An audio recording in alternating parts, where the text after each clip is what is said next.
Excellent. Thank you very much for your attention. So yeah, we're going to talk about gender and sexuality and identity, and also how we go about looking at these things and interrogating that methodology side. So we've got quite a few things that I want to talk about today. So let's start thinking about how we are similar and how we are different for fun. So talk to each other a bit. This isn't going to be super long, but just try and think of ways. I framed it with your students. This can be any group of people that you share something in common with. How do you sound similar to a group? And then if there's a group you're not part of, do you think there's words you use that they wouldn't know, for example? Or is there language that is very in-group to you? So I'll let you have a few minutes, just have a think. What is similar? What is different? Okay, so for the sake of time, I'm going to cut you off. Just based on the level of volume, I think this was probably fairly easy to do. You could probably think of some differences. I don't think I'll make you tell me now. I'll have you tell me other things later. But I do have an example. So I thought I would share some similarities and differences from where I'm from, just to kind of clarify. So I'm going to be talking, I'll compare San Francisco Bay Area to the San Diego Bay Area. So I'm from near San Francisco. This will be important shortly. There's a lot of ways that we probably sound similar on the whole. There's always exceptions. There's different kind of accents and dialects within subgroups, but on the whole, you probably wouldn't be able to tell me apart from my mom, who was born and raised in San Diego. So both areas are rhotic. We say car, hard R, car. T flapping, so better, or butter, or water. That middle t sounds more like a duh in my accent. Both of us would do it. Would anyone feel like volunteering to read these, I can't point, these two words for me? Anyone? Yeah. Cot and court. I'm going to try cot and court. I'm not even anywhere near it, which probably gives you a hint that for me, those are both cot and cot. I don't make a distinction between them. And most people in San Diego would be the same. So that's what we have in common. So where do we differ? If you are from San Francisco, you are probably a San Francisco Giants fan, which I am. If you are from San Diego, you are probably a San Diego Padres fan, which I am not. We can think of these as groups, as subgroups that we are part of. So to me, this means something. Grab some pine, meat. Any idea what that might mean? Any guesses? Basically, it would translate into sit down, loser, is kind of what it is. So pine being the bench, meat, just kind of meathead, someone who's thick. That was amazing. This is a really common phrase from our broadcasters who commentate on baseball for the San Francisco Giants. I could say this, and I do say this, to people in my family regularly. I could say it to another Giants fan. They know what we're meaning. Where if I said this to someone who's a Padres fan, they probably wouldn't know what I'm talking about. They might. It does come from a film, so they might, but I don't think they would use it very often. So what?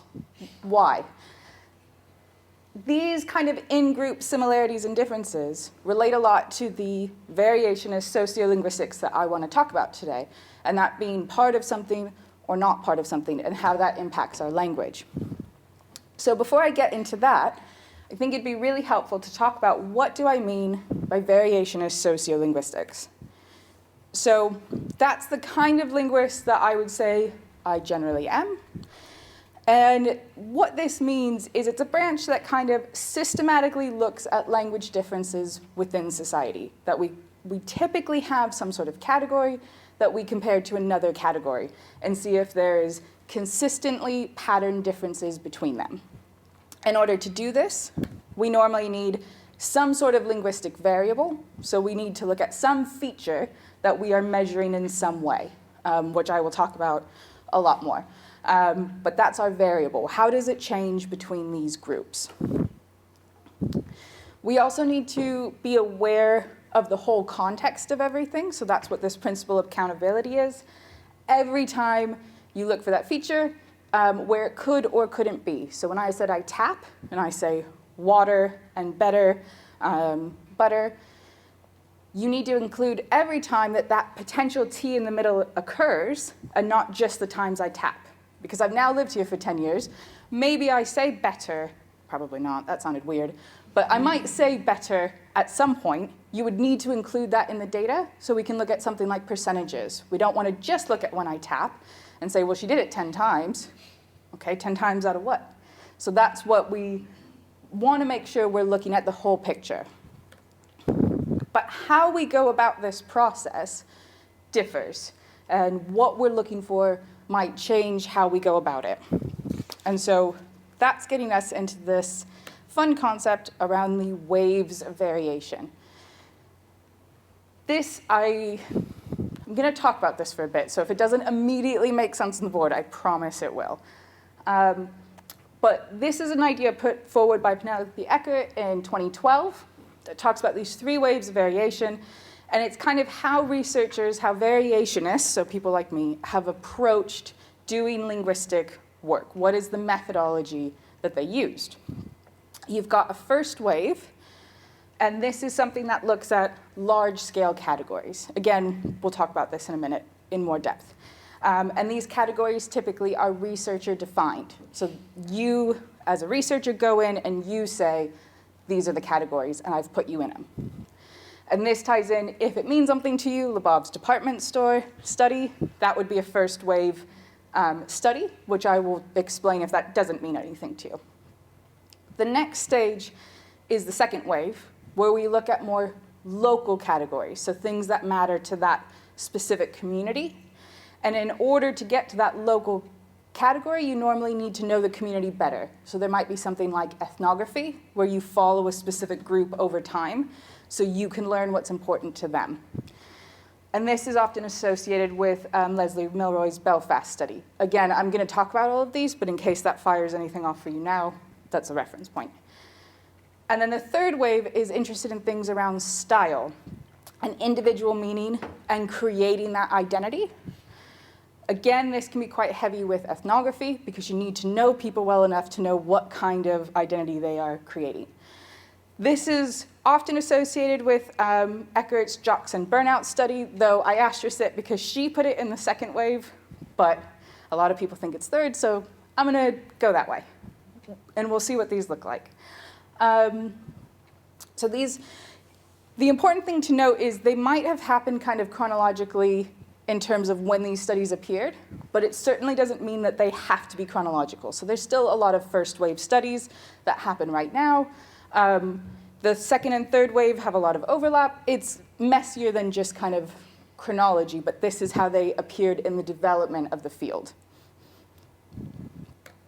So if we think of our first wave, this relates to kind of our big 4 categories, and these are our global categories. Sometimes you might refer to them that way, or macro categories.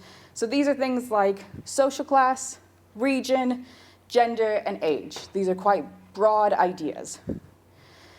And these are normally defined by the researcher. So this is something that someone has set up when they've done this study of how they're going to set up social class, for example. They have gone into a group of people and thought, okay, based on these metrics, this is how I'm defining it. And they've then categorized across that way. So an example of this is Lebov's department store study. This is not a quiz. This is a genuine question. How many people are familiar with this study? Okay, that's very helpful. So I want us all to be on the same page. That's very important. The idea of this study is that Lebov, as a researcher, went into 3 different department stores in New York City and asked a specific question. He knew where an item was. I think was it all women's shoes? Gloves, exclusively. But he asked an employee, where can I find X, knowing the answer would be the 4th floor, and then recorded if they had that roticity. So did they have that hard R, 4th floor? I'm really exaggerating it. Did they say it? And then he would ask him, I'm sorry, what? Please repeat yourself. They said it again, and he would note if they had that roticity. The department stores were chosen based on social class. So the idea of Saks Fifth Avenue being very high-end, that kind of representing an upper class. Macy's being something that's more middle of the ground, middle class, and then S. Klein being something that was more working class. And so the idea is the employees are kind of embodying the customers that would go into these stores. That's how he defined social class. And then compared the frequency of use in it. So hopefully you can see in this first wave element, those participants, I mean, at the time they didn't even know they were part of a study, let alone could tell you, well, this is the social class I identify with, or anything like that. He's decided that for them based on how he set it up. I have put on what he found, but that's not necessarily relevant to us. We're interested in what he did. But yeah, so it's looking at that frequency based on something he decided.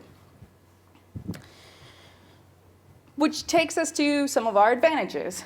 That is easier to undertake, right? If you're in control, you can set it up. You can go in and decide what you're going to do in advance and follow through. So that can make it smoother. It's also a lot easier to recreate that. And I think students still do that, you know, go into a store and ask a question where they glottal stop, for example. Who are they going to hear it from? You can replicate that quicker because there's a clear formula to it. And this also tells us a lot of larger scale things. So if you're thinking Lebov's study, that told us something all about New York City. That was kind of a larger scale understanding of how people kind of put social identity within their language in a way that patterns, which is great to know. We as linguists want to know that sometimes. There are disadvantages though. So each of those kind of macro level categories that I mentioned, they can be quite complex. So if we think of something like social class or gender, they can have a lot of complexity to them that if you put people into these categories that you've chosen, might not capture that complexity. We can't always get the why of the social meaning with something like this. If all you know is that one class uses X and the other class uses Y, X and Z, we'll go with that. We don't know why. Why do they use it? What does it matter? And it might not account for locally important categories. So this was in New York City. It's probably not surprising to a lot of us that New York is a very diverse city. This might not be how one person interprets something might not be the same for another based on lots of factors around ethnicity, age, language, things like that. So it can't always handle what matters there. So that's our first wave. And it's always important. I just want to really highlight, I end with the disadvantages because I don't know why, negativity, I guess, but they have positives. So this isn't to say we don't do this. This is to say it's balanced. What are you asking? So then we kind of, in variation of studies, move towards the second wave, which looks a bit more at the agency of the language user. So what does this feature mean to them? Does it matter that they're saying something different to someone else? And why is that?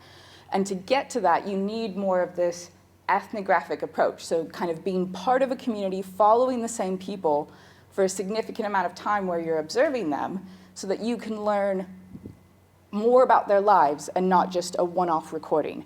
That first wave can very much just be one recording that you've never talked to that person again. In this ethnographic approach, you get to know them as people. And so this is where we get into something like Leslie Milroy's Belfast study. So in this study, she went into these 3 working class communities in Belfast. She interacted with people, I don't actually know how long, for months, I would think, and got to know them. And as part of that, got to know who knew each other and what kind of connections they had. So this led to things around this idea of a social network. So do you spend time with people you work with? Are they also your family? How often do you see them? How often do the people that you know each other? These kind of ties, and can do that work based on that association with the group. And I hope you can see that to do that kind of work, you need to know them quite well. You can't just pop in and leave. Yeah, and then with that knowledge, you can kind of get a sense on how these sound features, these linguistic variables, might connect to the community that you are part of. And it might be a way of showing that you are part of that community. Where this may differ from the next wave that you'll hear about in a minute is that this is still quite a fixed idea. The idea that once you are part of this community, you are always part of it, and that's kind of it. If you're part of this working class Belfast community, that's it. And the social networks were often heavily tied to things like family, which you don't have much choice in. Those are your family, that's it, which again will become relevant. So there's these great advantages to the second wave, that it focuses on this kind of local perspective, that insider knowledge, to know what matters to individuals. It tends to give us a more nuanced understanding of the language community. We know more depth about them and why they might be motivated in certain ways. And therefore, we have a better sense of that social meaning. What does it mean that you are using a non-standard form, for example? But that doesn't mean it's easy or perfect. So it can be a lot harder to replicate this kind of study. If you have specific insider knowledge and you are welcomed into a community, I mean, this was also in the 70s that it was undertaken, but I don't know if I would equally be as accepted in a working class Belfast community as one of people that would just tell me everything. Different people are going to have different responses to a researcher, so it can be harder to replicate. Ethnography can be time-consuming to put in that time to go to the same place, talk to the same people. This is not a one-and-done thing. Oh, I've done 6 hours of recording, I'll go write a paper. You've got to commit to it, you're going back. It can also be difficult to generalize to other communities. So just because this one group did X, does that tell us anything about another group? Can we say that all working class communities do this? No, we know what this one does. So these are some of the challenges to take in. And then finally, we have this idea of a third wave. And this is looking past this idea of a fixed identity. So this is saying that we as people shift a lot. The context shifts and what matters to us in that time shift, and our language kind of changes with that.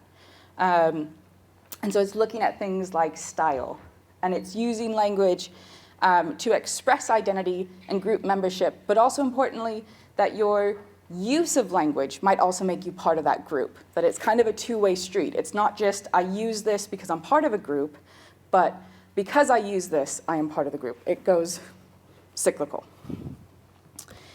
And so one of the studies that might show this is something like Penelope Eckert's Jocks and Burnouts, which was an ethnographic study that she did. She went into a school in Detroit and followed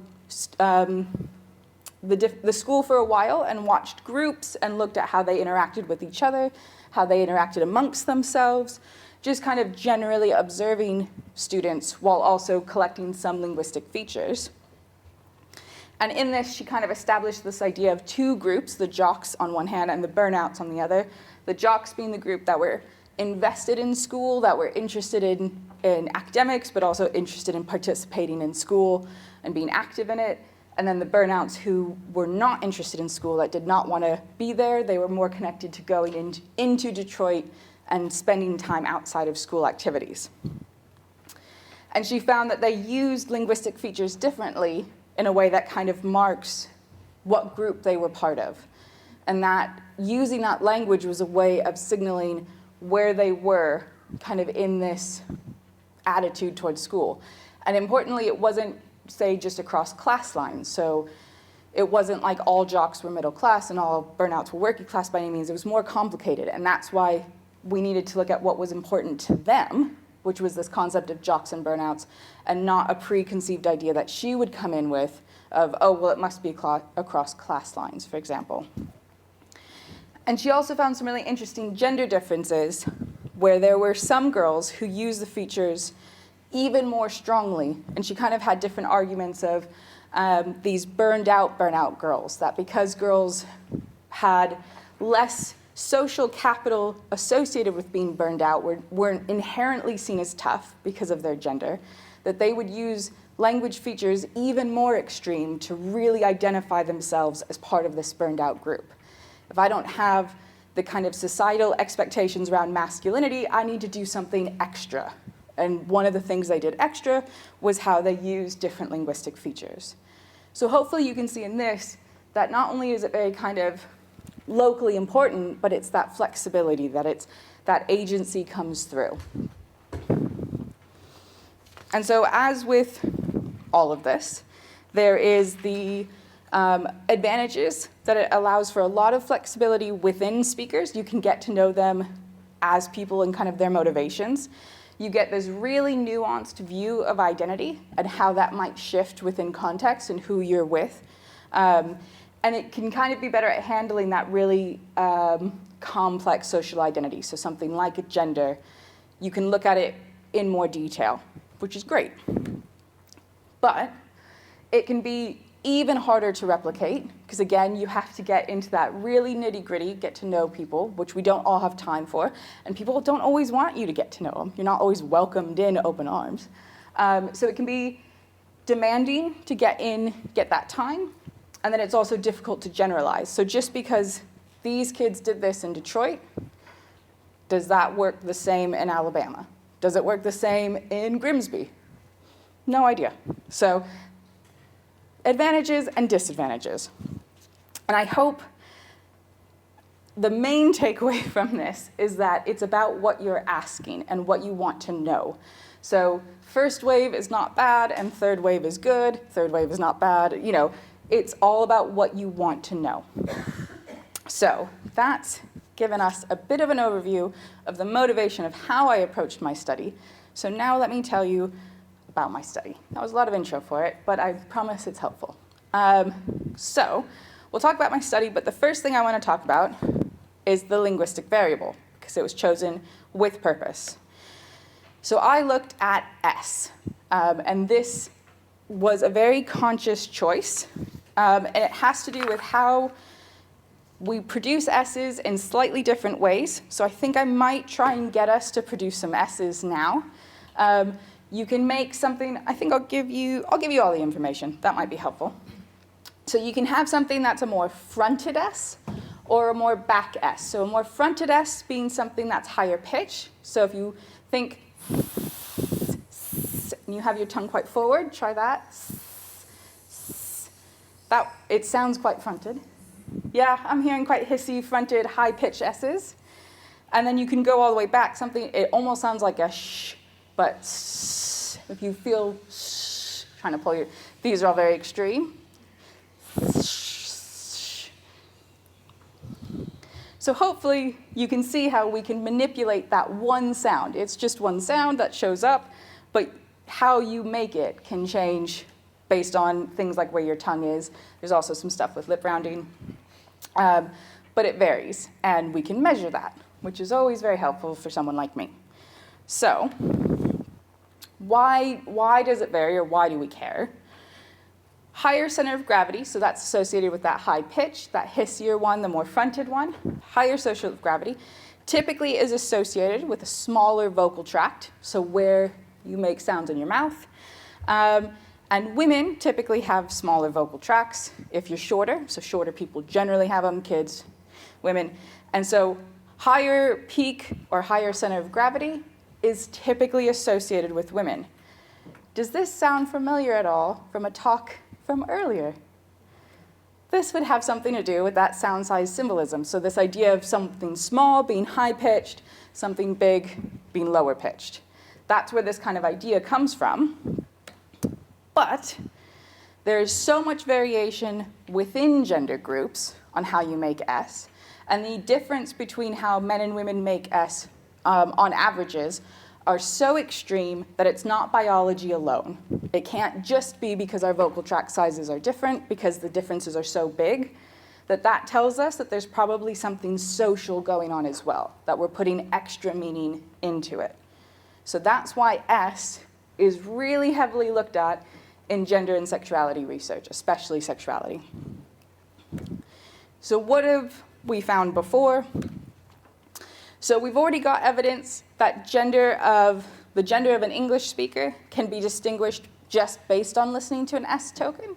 So if you play just a series of S's in a study, that people can guess better than chance on if it's a male or a female S, and it's based on this pitch. We've also found a consistent gender difference previously, so women typically having a higher pitched S than men, and that's been found across groups kind of consistently. And then this is where we get into that sexuality side. We've also have evidence of S working within sexuality. So typically, in previous studies, there's a continuum of S. So straight men making the lowest S, so that most backed S, and straight women having the highest S, so the more fronted S, and then LGBTQ people falling within the middle in different places. So you might have gay women making the second highest S, for example, and gay men making the second lowest S, that kind of thing. But it's a continuum in the middle. We've also found that you might change your S depending on who you're talking to or what you're talking about. And so this is getting into that context and where identity matters and context matters. So in this study, they found that an openly gay actor talking to another openly gay news reporter had a different S than when talking to non-gay reporters.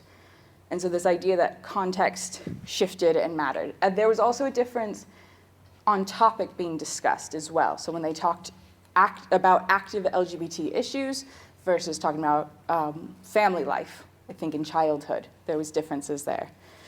So we've got this idea that it's doing something. So I've taken that knowledge and I now want to apply it to another group and see what they're doing. So my study looked at 22 speakers. They were all women from Yorkshire, white British, between the ages of 21 and 46. 9 of them were part of a local women's football team, just an amateur Sunday league kind of team. And 13 were not part of that team. And there was a combination of gay and straight players. And you'll see it in a moment, but there's a strong overlap between the players being gay. So there were a lot more gay players than there were straight players, which becomes relevant. But this was my group. And what we found was that typically gay speakers have a lower center of gravity than the straight speakers. Not all the time, and sometimes stronger than others, but that was kind of generally, they have a lower center of gravity. And then that also kind of matches on that players also typically have a lower center of gravity than non-players. So you can see, I've got a little mouse here. So we do have a few gay participants who were not players, for example, and they're on this higher end. And even our straight player is on the lower end. So something about being part of the team. So why? This is where I kind of am shifting into this third wave aspect. This kind of first bit could lead us into a first wave of leaving it there. But my inquiry is trying to take into that idea of identity and complicate it. So why? Well, let's talk football. Let's talk football in England. And I don't know if everybody in the room knows this. I was a bit shocked by it. The important context of this study is in 1921, the FA, so the Football Association of England, banned all women's teams for any club that the FA was affiliated with. So you could not play women's football. It was really successful before that, and it was drawing really big crowds, and that upset the men's teams because it was drawing crowds away from their playing. So suddenly, football was not for women, and they were not fit to play football, and then this ban came in. They can't be connected at all. I'm sure it wasn't about profits. So it was banned, 1921. This ban was not lifted until 1971 in England. And one of the important things to remember is because England is so heavily associated with football, a lot of other countries followed suit. If this is what you're doing, we'll match it. So we have this big kind of shift in who is associated with football. And so there's still probably associations today that football players are men, that's kind of the default. Even though the ban has been lifted now for quite some time, this has kind of ingrained something in us. And quite a few of our participants in my study were not allowed to play football in PE. So that was for boys, girls couldn't play football.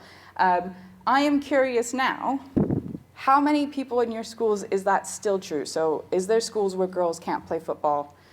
Do you know? Everybody can play? Okay, so that is something that is changing, and I'm going to address that later. I don't know how true it is. I think in like mainstream PE still, Girls don't. routinely get to play football. Yeah, so it's definitely not every school, that's for sure. There's an increase, but I think there are still a lot of schools where girls don't play football. Girls football teams. Yes, But the main kind of stay in PE. yeah. So we're saying that the main kind of PE curriculum, girls still don't play football. There might be football teams, but they might not play it as part of the curriculum. Yeah, I think that's still true for quite a few schools. Yeah. Ironically, there are also more girls in our school who play for actual clubs and the actual under-21s English team. Wow, so you have a lot of, boys that play for any clubs. right, so you have a lot of girls playing football outside of school, but don't have the facilities in the curriculum. None of that shocks me. I wish it did, but it doesn't. So that becomes really relevant. So historically, football was not for women. And we've also got this idea of an institution saying that football is not for girls. And that becomes important, right? Like if you're being told at school that it's not for you, that's going to get internalized to some extent. And we see that with my participants. So I asked them about this. And a couple talked about it. This is a great quote from one of my participants. She's the oldest of the sample, which might play into this.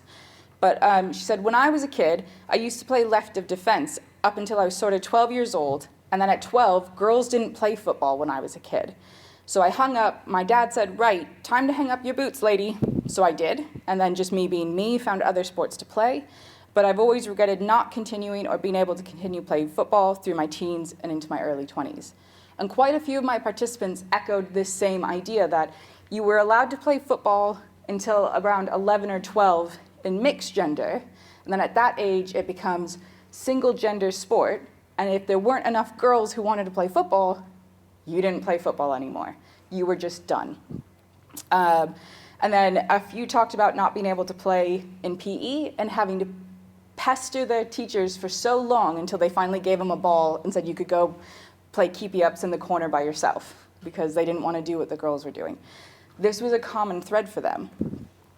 And so with that knowledge, I kind of introduced this idea of a sporty identity for these participants. So for this team, which is this box here, if you are part of the team and also gay, you're kind of not fitting gender norms on two levels. So not only are you not fitting gender norms because you're playing football, which has been told to you for quite some time now it's not for you, and you're also not fitting gender norms if you're gay, and you're not fulfilling that kind of expectation around what it might mean to be a woman. So now you've got these two things that you're different in some ways. And so I'm arguing that this difference in S that we're seeing with this particular group might be marking that particular identity that they have experienced of not fitting in kind of different ways across gender identity, sexuality, and interests.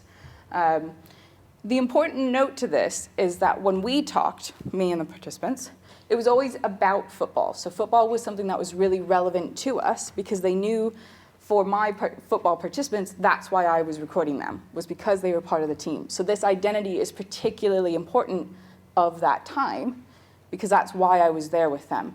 So that footballing identity was really important. Where with the other participants, we didn't talk about other aspects. So maybe their S would differ if I found something else that they changed in, but we didn't talk football.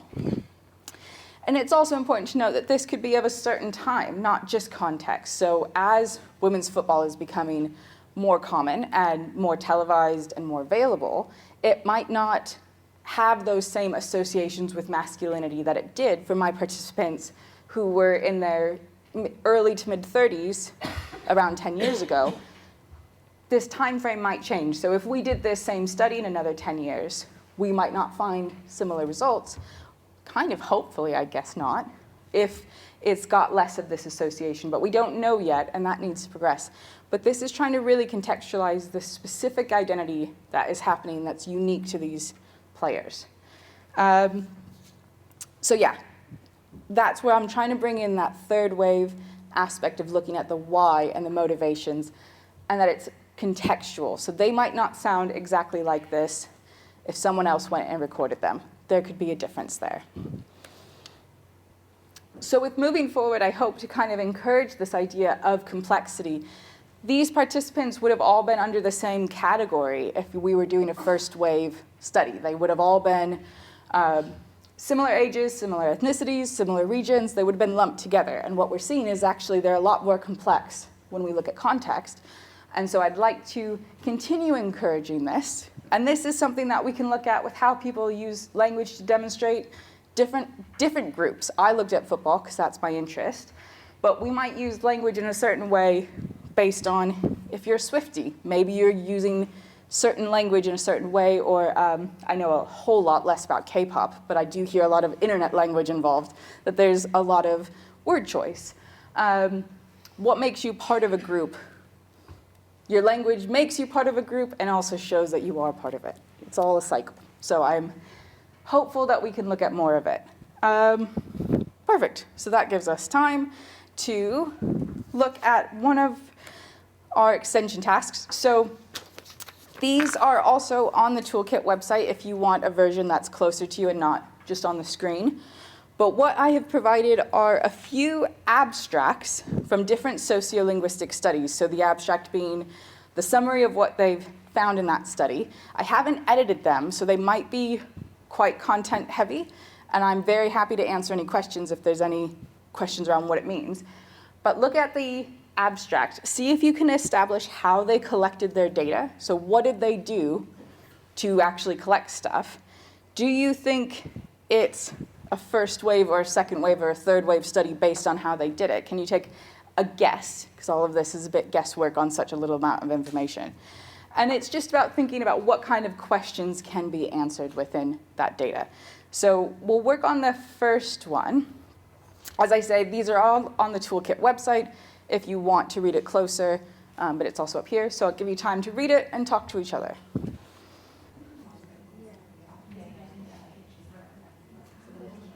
Okay, I think I'm going to cut us off.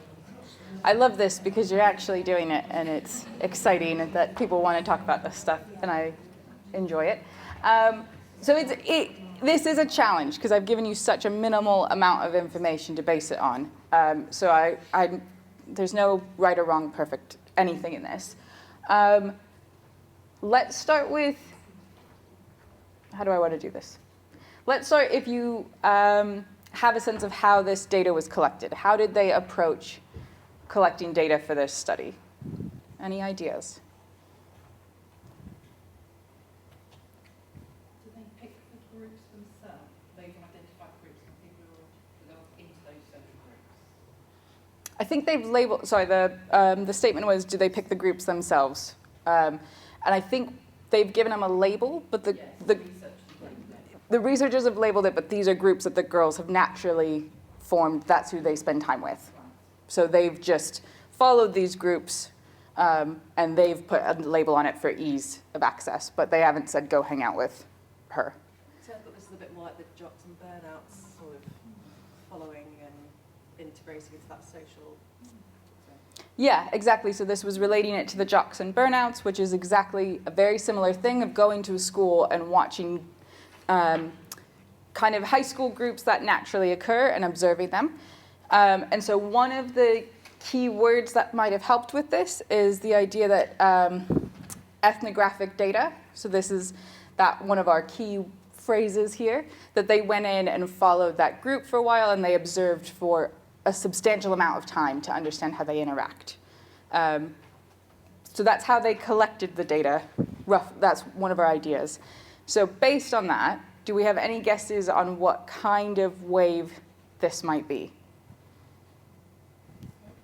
Third wave? Third? I've heard third.